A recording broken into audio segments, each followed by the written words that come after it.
I'm joined now from Beijing by Eric de Fontenay. He's founder and president of MusicDish China. That's a music management and media firm. Eric, thanks so much for joining us. How are music apps? Thanks for having me, Elaine. How are music apps changing the industry in China? Have they helped or hurt artists? They've definitely helped artists, especially, I would say, primarily on a promotional level.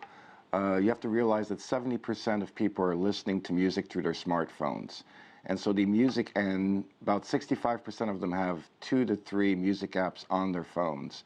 So this really becomes an essential portal for reaching new consumers, as well as being able to leverage and look for new incomes, for example, through live streaming.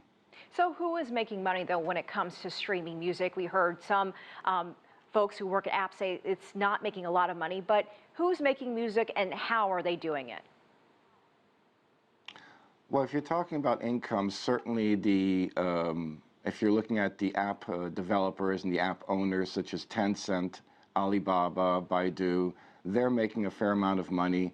They're making it from subscription, for example. They're making it from advertising that's being included in the apps. They're also making it from live streaming, giving albums that are being sold for up to 5 to 10 kwai. So there's different levels that they're making the money. How is that money going from there to the copyright holder is something that's still something that's being developed. You're looking at a lot of these app owners also investing a lot into new content.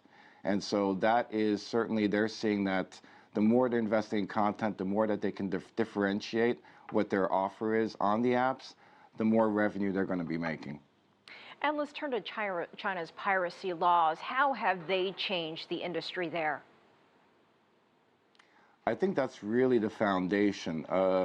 Really the laws and the implementation, the strict implementation of the laws has really made that, in the case of China, consumers really had one option to find music in a really transparent and easy way, and that was through the apps. You saw the shutting down of music piracy sites, but also combined with that was forcing providers to have only licensed music.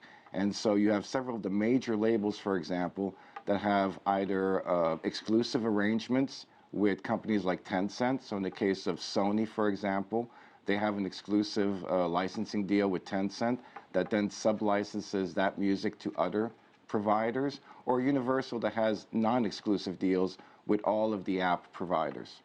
We know that concert and tour still bring in the most revenue for artists, but do you see that changing at all? Could we soon see live streaming concerts that people can pay for?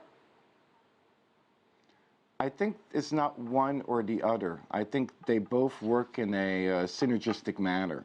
I know in our case, for every, even international artists, for every tour that we've produced here in China, we always start with a live streaming as primarily promotional for the tour, but I think increasingly you're going to see people having more of a willingness to pay for that live streaming. So we, for example, every tour we kick off with doing a live streaming at the Yema Live studio, for example. I was just at a concert last night for Secondhand Rose, and that was being live streamed. It was a sold-out concert. It was being live streamed nationally by Tencent. So I think live will always be the primary income for artists, not only for the ticket sales, but also for merchandise sales. But I think you're going to see a lot of ancillary revenue derived from live on people's digital phones. I may not be able to attend the concert in Beijing because I'm in Shanghai, and cases like that. Eric de Fontenay, thank you so much for your time.